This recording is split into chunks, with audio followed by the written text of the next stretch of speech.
Hi, thanks for joining us today. If you've made it through all these videos, you're now at the end of the Practical OSPF for Network Engineers uh, playlist. And as always, my name's Jason Bomar with Net.Academy. You can reach me either in the comments below or at the email in the slide. If you like the content that we're putting out, please consider subscribing and giving us a thumbs up. If you'd like to be notified when we have new content available, please click the bell and it will let you know when we upload new content. So today we're going to be doing a lab based on some of the last few sections or presentations we did, and then we'll kind of have a recap of some of the lessons that we learned.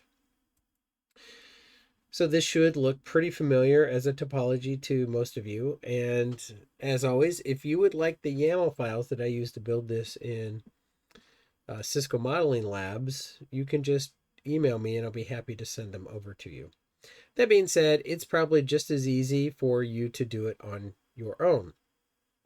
So what do we have? We have OSPF with 3 areas here. Area 0 is connecting Area 6 and Area 12. Area 12 has 2 ASBRs. They're connecting to an EIGRP domain, right? And this is what we're going to base things off. So where is my lab at the moment? Well, right now I have basically all the IP addressing done and the OSPF adjacencies done, with one exception. I broke one of them. So if we look at R1, right, R1 should have one adjacency, and that's to R3. And if we look, sure enough, it has one adjacency, and you can see it's going over to R3, right? If I come to R3, it should have 3 adjacencies, one to R1, one to R2, and one to R4. But you'll see it only has its adjacency to R1 and R2. The adjacency to R4 is down, and I broke this on purpose. And I wanted to show you that command we talked about in just the last video, debug IP OSPF packet.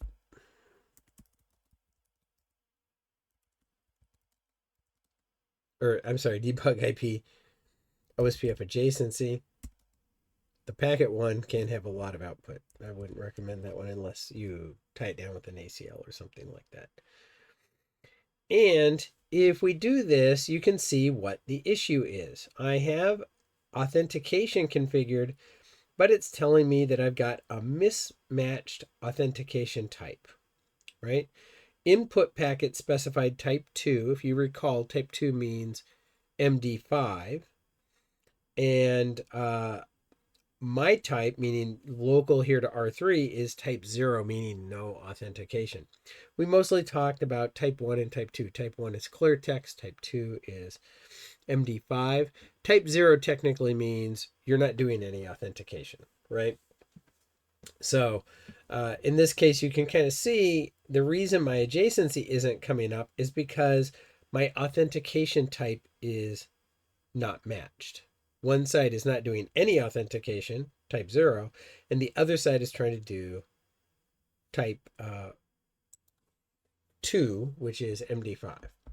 And if we come in here, we can see, oh yeah, under the OSPF process, I have said, hey, for area 0, we're going to authenticate using message digest. I can just take that command out, and we'll redo authentication later.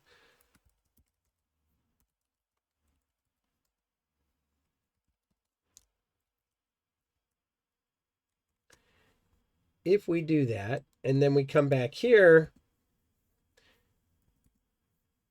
let's see if that fixes it. And sure enough, here we can see I go all the way to full between R3 and R4. So that's a good way to use that debug IP OSPF adjacency. When you're troubleshooting adjacencies and you're not sure where to go, meaning you've checked the normal things, and we can all make oversights. I do it every day for sure. This is a good command to try to help you figure out what's going on. Like, oh, I didn't think to check the MTU, or oh, I guess I didn't strip authentication fully off of that, right? So that's a good first step. I think the next thing we'll do is we're going to start with some redistribution. We're going to bring in these EIGRP routes on R5 and R6. Okay, so when it comes to redistribution, really when it comes to configuring in general, I'm a big fan of scripting things out in a text editor or whatever works for you. I typically use a text editor. So that you have a record of what you're going to be doing. The other thing that's really nice for this is I find when I'm doing this manually up front, it's really putting me in the right frame of mind to go make a critical network change. In this case, we're going to redistribute between two routing protocols. Let's recall real quick, what's our rules for redistribution? Well, we are going to filter strictly both ways. We're going to strictly filter what comes into OSPF, and we're going to strictly filter what goes out of OSPF. I am generally speaking a fan of using prefix lists and route maps, right? So you can see here, I've got IP prefix list, and I've given it a name that I think is easy for anyone who's going to be supporting this router to understand what the prefix list is there for. This is for EIGRP into OSPF. You don't have to follow that. You can name it, EIGRP-redistribution if you want, or you could capitalize or use underscores. This is how I do it. This is what makes sense to me. You should find the standard that works for you and adopt it and understand why it works for you. And be sure that you can kind of articulate that so that when you're bringing in or working with a new engineer, they have a good feel for why you did it that way. And here you can see all I'm really allowing in are these 192.168 routes that go from 0 to 3 in the third octet. And then a couple of /30s. These are for my point-to-points between the EIGRP router and R5 and R6, respectively, right? And then I come down and I set my route map where I match on this prefix list, right? And I set a metric, and in this case, I set a metric type. And you don't have to set the metric type. Just recall, if you don't set the metric type, it's going to default to type 2. So let's do that right now. Let's take that part out.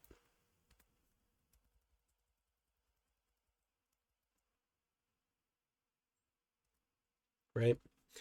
We'll get to that in a little bit when we want to start manipulating path selection, right?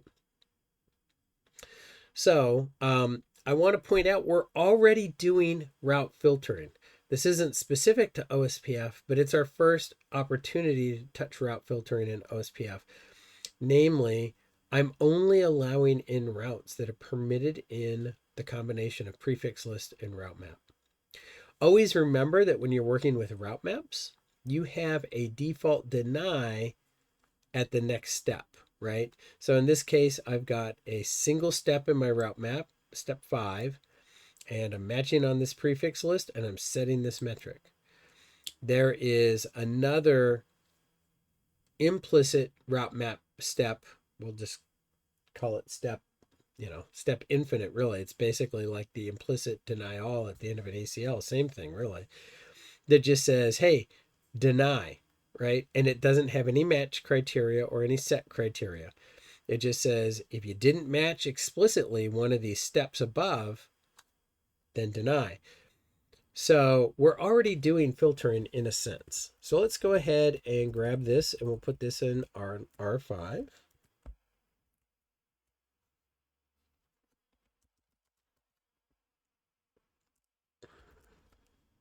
Okay. And without doing anything else, I should start to see these routes propagate, right? But let's first look at the database. And sure enough, look at this. I already have some type 5 LSAs generated, right? 192.168.0.0, 1, 2, 3, and then the 255s, right? And we can see, where is it learning this? It's learning this from the advertising router, right? We're getting that information from a type 4 LSA, right? Okay, so we know that's coming through. Now let's do the same thing with R6. So, and I know this is pretty much ideal or identical at this point. I'm just doing this to be consistent. So now I should have, oops.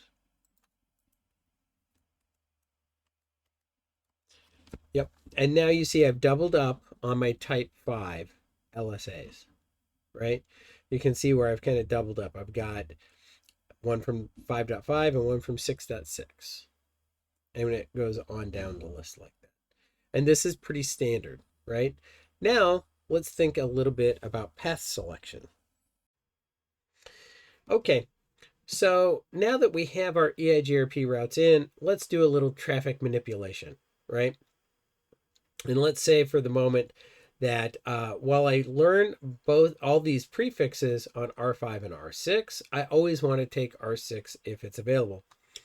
There are a number of ways you could do this, but the two that come to mind right away would be I could change R6 to have type 1 external routes.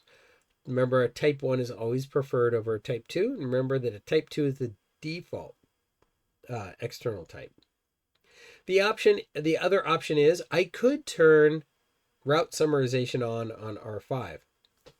What that does is instead of using OSPF, it's utilizing the longest match rule in just IP routing in general. And it would say, oh, well, as long as I have a more specific prefix like a /24, I can come down this way, right? 4 to 6 to EIGRP land.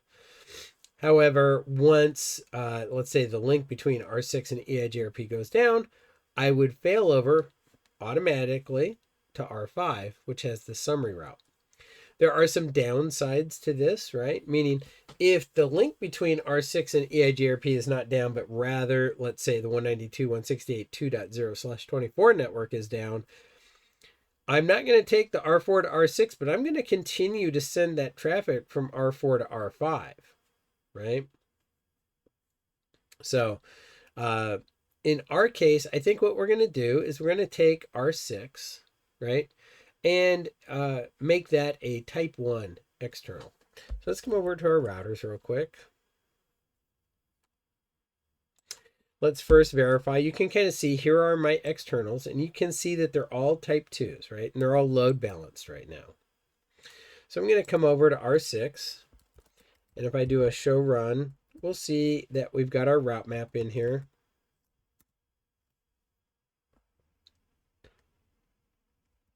Right?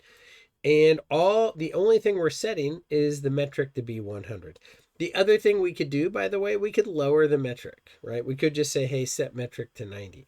I prefer the E1 versus E2. I just find it to be a little bit more flexible. But all those are valid approaches. And again, you just need to kind of walk that path on what makes sense to you.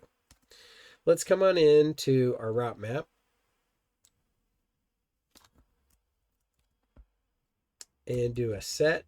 And this will be metric. And I think it's metric type. Nope. Maybe it's just type -1. Nope. We're going to question mark our way through it. Set metric. Oh, maybe it's metric type. There we go. To be type 1. Okay. And now when I come over to R4, you'll see that now I'm only taking the path through R6. Those are my E1s. Okay, now that we've done our redistribution from EIGRP into OSPF, let's go ahead and go in the opposite direction. Now, recall that we don't want to take the R5 path.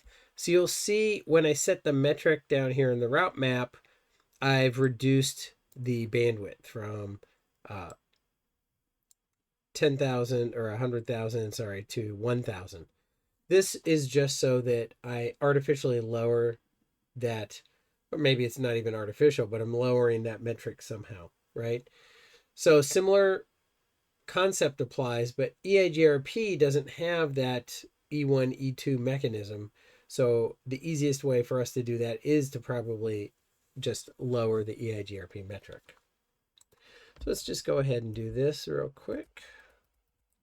And I pretty much always set my metric in the route map rather than under the routing process. The routing process is a little more global in nature, and I just find operationally it's a little easier for me to do it under the route map. So if I have to tweak that metric later on, it just seems operationally a little more sound. You may find that your mileage varies. Now you can see we don't have any EIGRP routes right now because we haven't introduced anything from R5 or R6 into the EIGRP process. So let's come into R5 and we'll put that in there. And right away, we should start to see routes propagating, sure enough, right? But let's do the same thing with R6.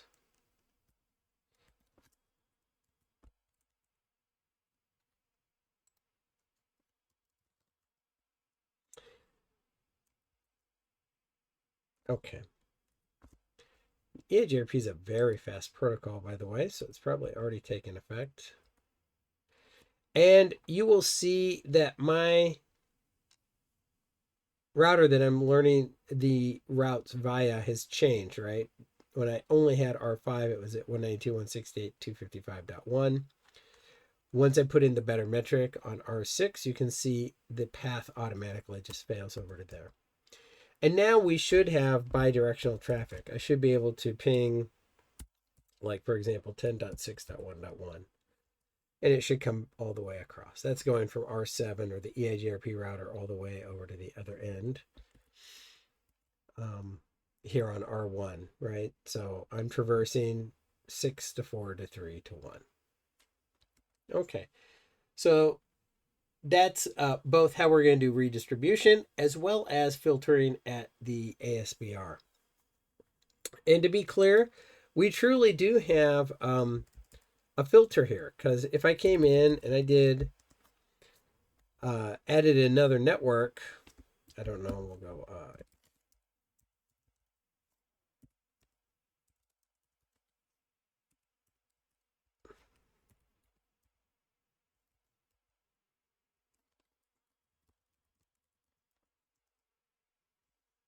right? And then I came up, then I came into the EIGRP process and added a network statement for it.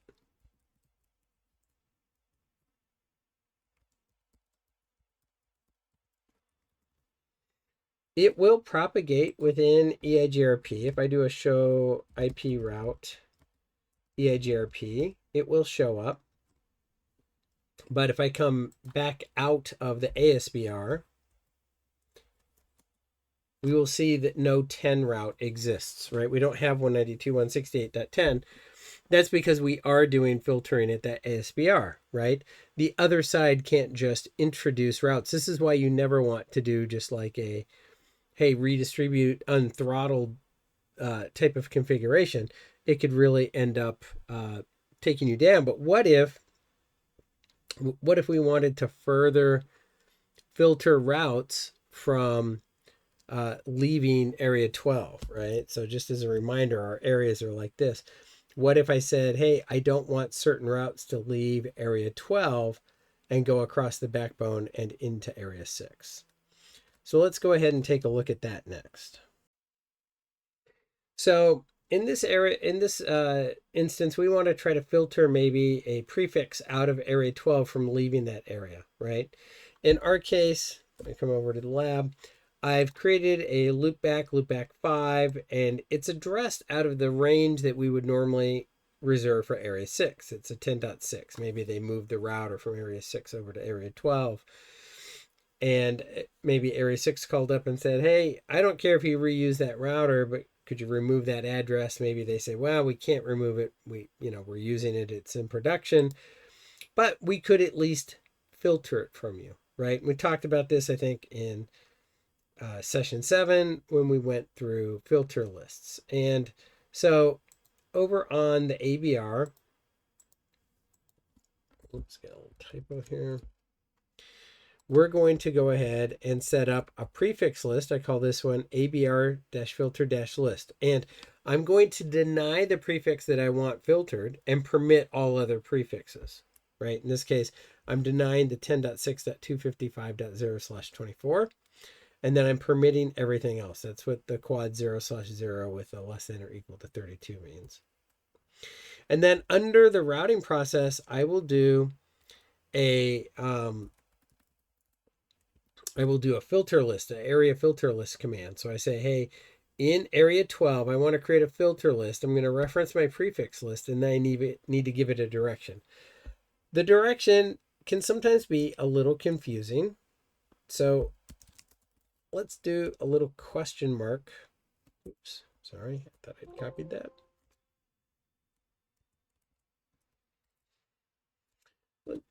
If we do a question mark, we can see, hey, for this area, and I've referenced area 12, in means filter the networks sent into this area. And in the direction out, it's filter networks sent from this area. Since I referenced area 12, I'm going to do an out, right? And if I come back over here, we should see it's there right now. If we give it a moment, it should come back out. And sure enough, it does, right? That's the filter list. So we've done filtering at the ASBR and filtering at the ABR now. I'm going to skip filtering within an area because it's not really a filter, right? It's just blocking a route from the local routing table. But now we're going to move into summarization.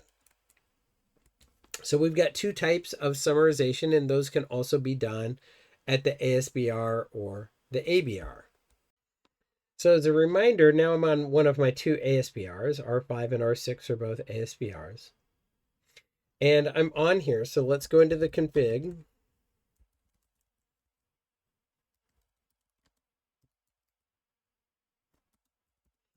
And on the ASBR, it's really straightforward. We just use a command called summary address. And if you recall, although we can come right back over to our drawing, we're going to summarize these as 192.168.0.0/22, right?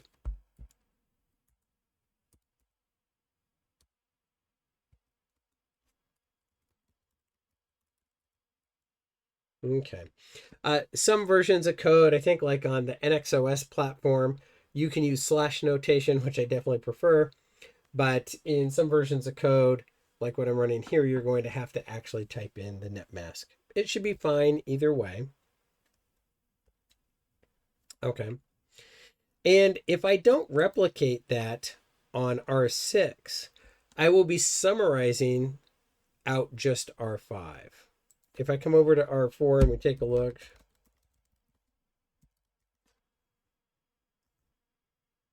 right? So you'll see I'm bringing in a single E2, and it's that /22. This would be another way, right? This would be another way for you to be able to influence path selection. You could do it with the longest match, like we mentioned earlier, right? However, perhaps I don't want to do that. Maybe I want to match it this time. I always want to summarize from my EIGRP into my OSPF, perhaps. So we can just come in and do the exact same command over here.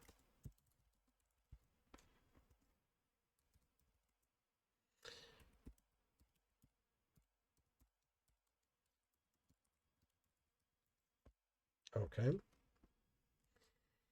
And it might take a moment, but it should replace those specific routes. And now you see we just have, I'm only summarizing right now the /24s. So there are 2/30s, R5 to R7 and R6 to R7. Our EIGRP is really just R7, right? So I didn't summarize those. So I want you to realize those are still allowed through. The only thing that is summarized are the prefixes that match what you put into the summary-address command. Very straightforward on the ASBRs, right? And we can see what's that doing? Well, it's reducing the number of type 5 LSAs that are generated on those ASBRs, right? So, and you can see while the E2s will be there, we're not going to put them in the routing table, right?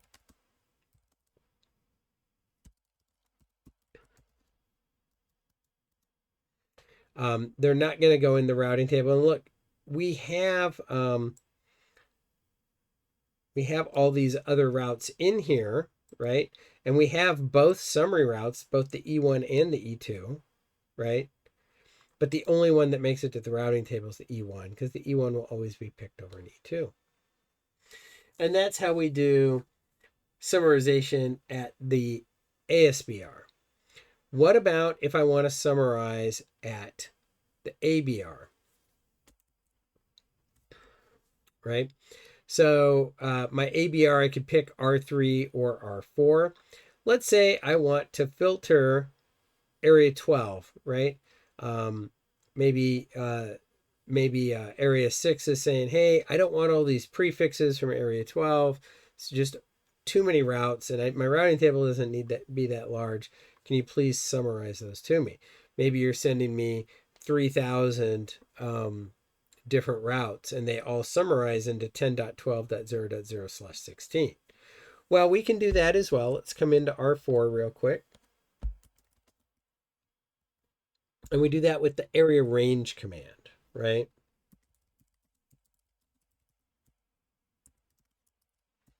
So it's the area we're going to summarize from. So area 12 range. And just always remember, you can question mark your way through this. I do this all the time.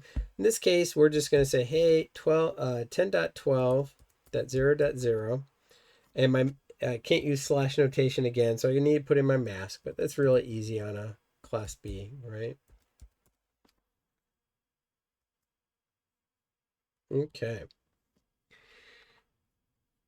And now, when I come over to a router in area 6, you see all these 10.12s I had before, they should summarize up. And indeed, now we see that we have just this /16, and we have this /24. Okay, so now we've got our EIGRP summarized on our two ASBRs. Let's do a summarization on R4 for area 12, right? So we'll do an ABR summarization. We've already done the filter. Let's do a summarization real quick. So we come over here, we go into the routing process, and we just show you where we're at. So you can see here's how OSPF is set up, right? I've got my router ID, my reference bandwidth, of course. I do have a filter list, which is filtering that 10.6 route from leaving the area 12, right? And then my network statements. Okay, so now let's do an area range command.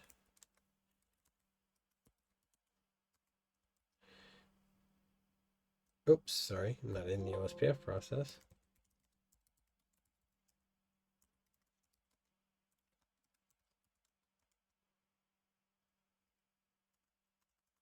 And I can't spell area.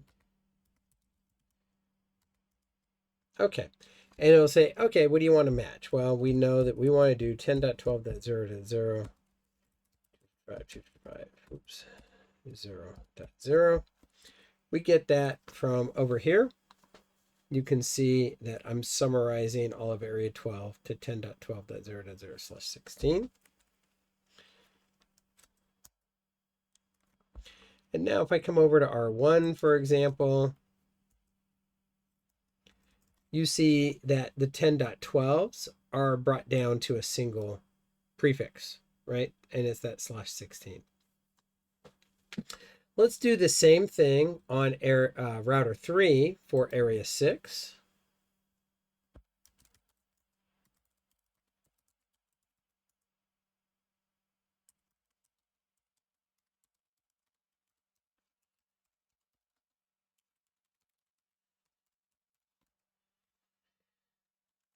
Okay, and if I come back here to like R6,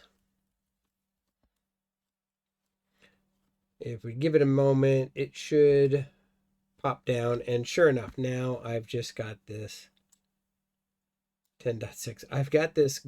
This is like a ghost route here. This shouldn't be there. It is most likely caused by a stale database entry on R4. I've run into this a couple times in the lab.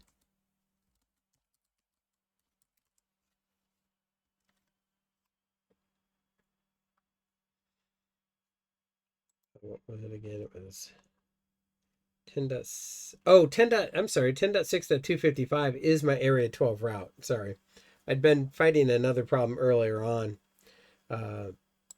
So no, that's a valid route because it's an area 12 route. And we should have known that. It's not a intra or inter area route. It's just a O, right? So we're all good. And now our table size is very nice and small. By the way, the only thing that this is going to be summarizing for, show run section OSPF. The only thing being summarized here is what matches in the range command. So if I take out this area 12 filter list, for example, the 10.6.255 will sneak through, right? Just like all my 172.16 routes, right? If I come over here, you see I still have like 172.16, 4.4, 5.5, 6.6, right? 5.5 and 6.6 are definitely area 12 prefixes. I believe 4.4 is as well. And so those are still slipping through. Why? Because they're not covered in that range command. Okay, so now we've covered summarizing on the ABR, the ASBR. Let's go back and revisit authentication. So let's say that we just want to authenticate area 0, right? This is really more of just a demonstration. Again, a lot of places don't require routing protocol authentication, but you should always know how to do it. I feel that there are some fundamental skills in all routing protocols. You should always know how to generate a default route. You should always know how to do summarization, and you should always know how to do authentication. Even if you don't do those things, you should know how to do it, or at least where to find that information. So we're going to do authentication between R3 and R4. We'll start here on R3. And the only interface that's going to be involved here is going to be the G02 interface, which is what connects me to R4. And the only area that's going to be involved is going to be the area 0, right? So I think it's message digest key. Yep.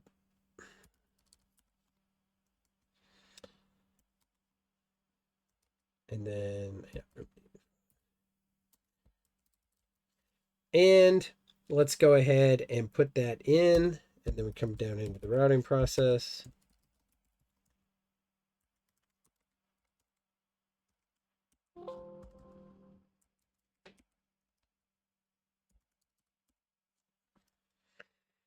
Okay, so we've configured the R3 side. Now the R4 side probably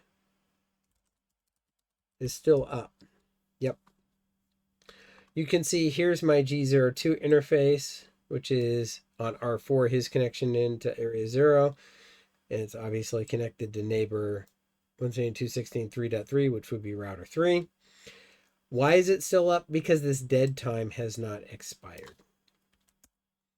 but in 3 more seconds, it will be down. And there we go. There's our note, right? Sure enough. And just like at the beginning, we can take a look at this.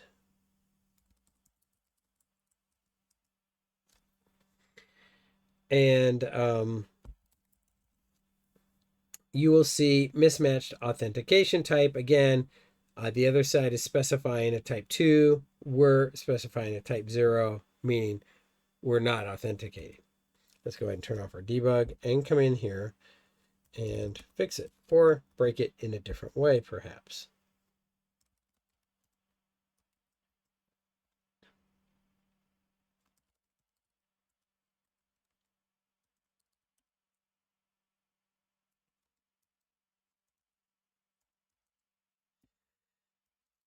And instead of typing Cisco on this side, I'll type Cisco 1, which is the wrong key.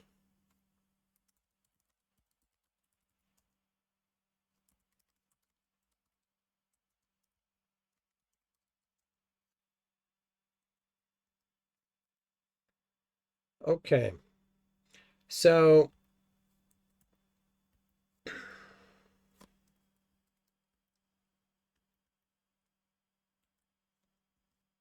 we will see that our neighbor still doesn't come up. That's not too surprising because we know we purposely mismatched the key.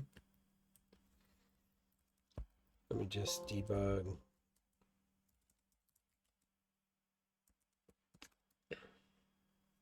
Okay. And now we're no longer mismatched authentication type. We're a mismatched authentication key, right? So we need to match one of the two sides. I could come into R3, for example.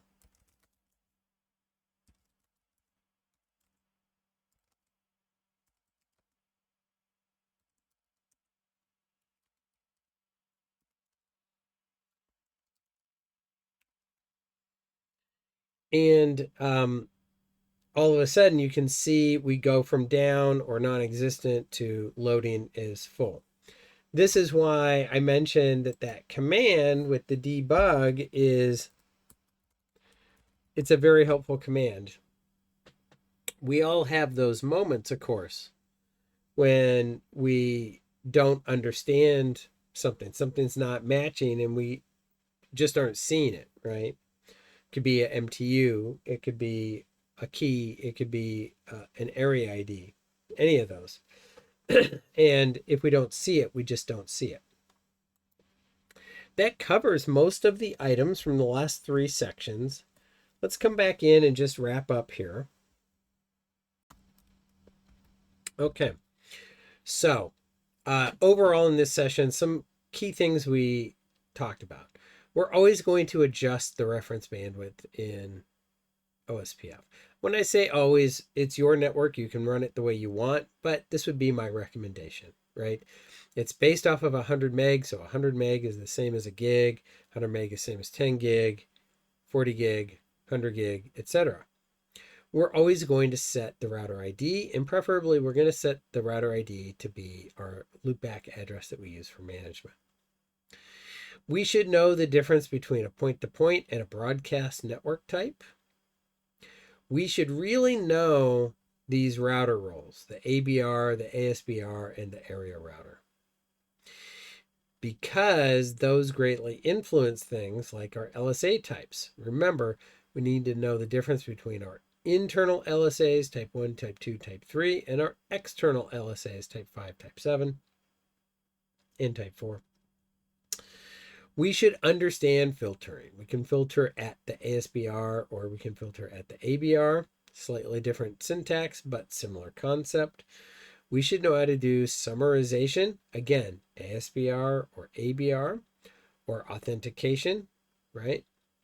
And we should know redistribution. And we should always remember the difference between E1 and E2. And I'd say it's important to tie that redistribution back to understanding LSAs, the type 4 LSA, for example. So that brings us to the end of the practical OSPF for network engineers. I'd like to get your feedback if you're willing to share with me just for a moment. Again, email and or comment in the video would be great. I think we've got some exciting things coming up in the future.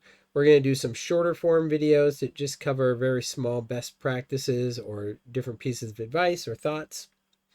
I think we're going to come through a section on wireless technology. I have a couple of great wireless engineers, and you're probably tired of hearing my voice anyway, right? I may also put together something about doing networking and network architecture in AWS. I do a lot of work in AWS, and so I've spent a lot of time designing AWS networks. So we might do something like that and put that together as well. Those are all things that you can look forward to this year. Again, if you like our content, please subscribe and click a thumbs up. If you'd like to be notified when we do upload new content, just click the bell icon. From here at Net.Academy, I really appreciate your time, and I'd love some of that feedback. Have a great day. Need help? Call our cybersecurity team and book a consultation with us today.